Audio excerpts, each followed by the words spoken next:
Alright, this video is showing our example of using an augmented matrix to solve a system of 3 equations and 3 unknowns. Now remember, the only difference between this and the previous video is that the goal is a little bit different because there are more numbers in the problem. We still want the identity matrix, and our augmented area will give us our x, our y, and our z value.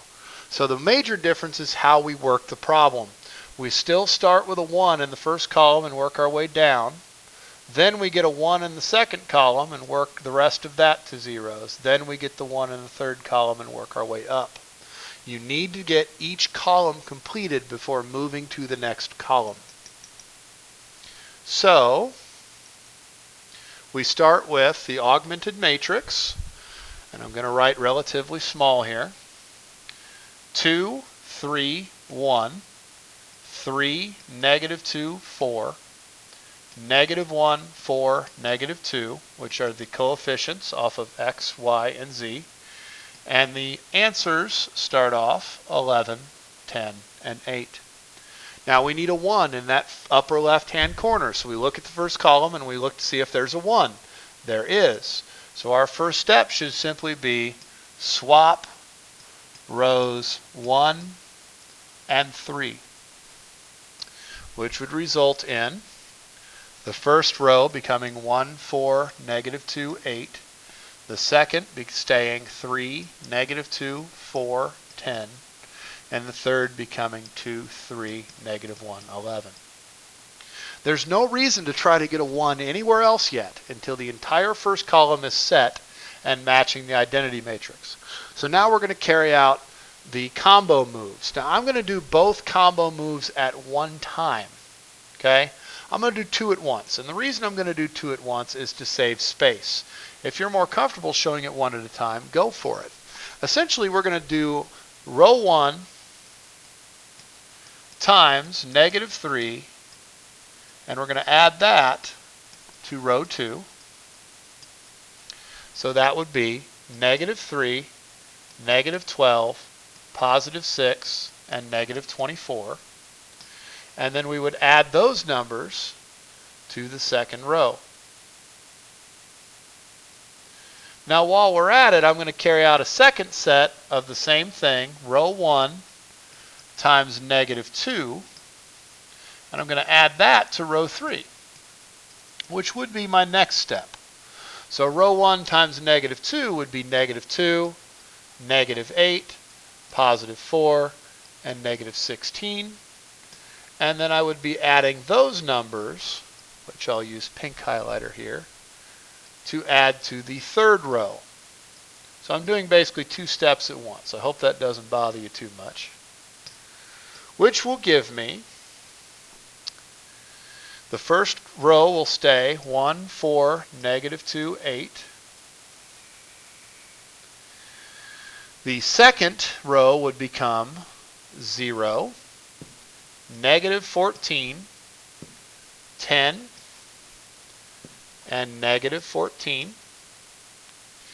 And the bottom row would become 0, negative 5, 3, negative 5. Notice the entire first column matches our goal now. That is what we need to do. Okay? Now I'm going to wrap around to the next step here, the next row, and I'm going to multiply row 2 by negative 1 over 14 to get a 1 right here.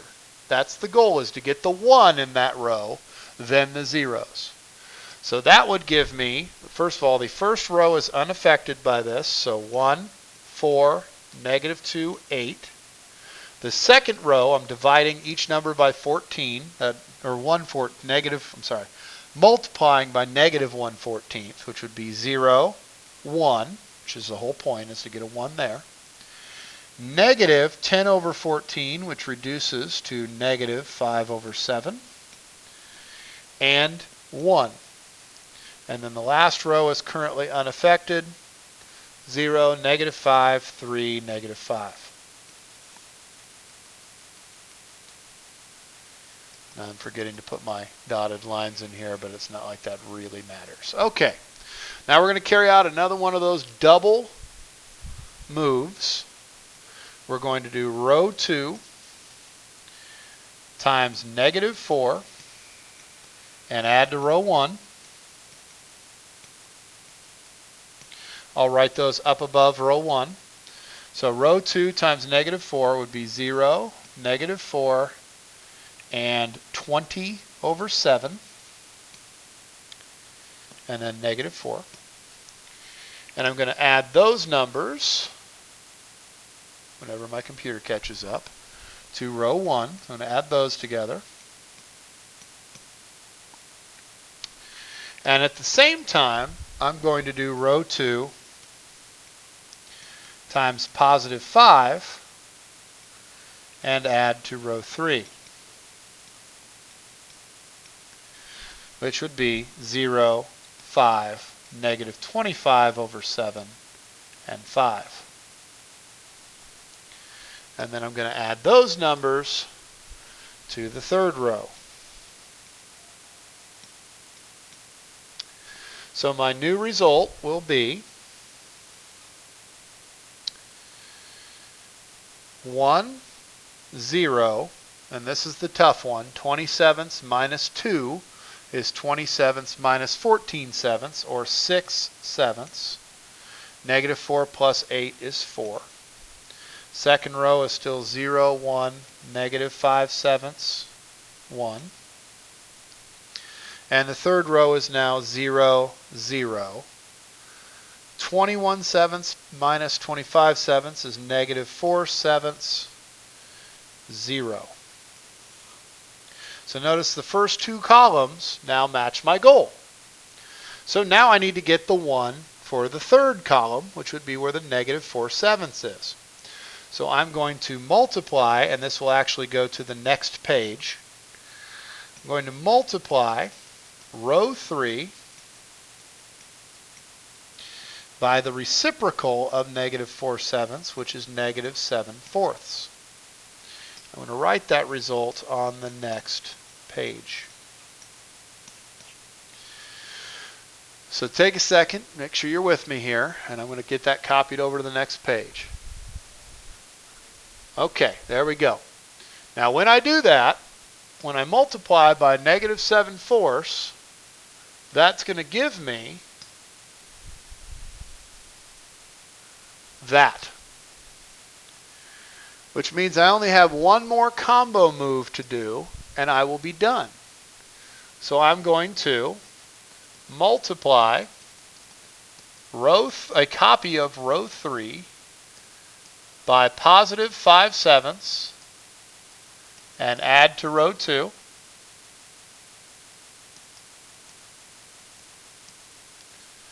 That would be 0, 0, 5/7, 0. And then I would add those numbers to the second row. And at the same time, I'm going to multiply a copy of row 3 by -6/7 and add that to row 1, which would be 0, 0, -6/7, 0. And by the way, this one is working out really nicely. They usually don't work out this nicely. I'm going to add that up there to row 1,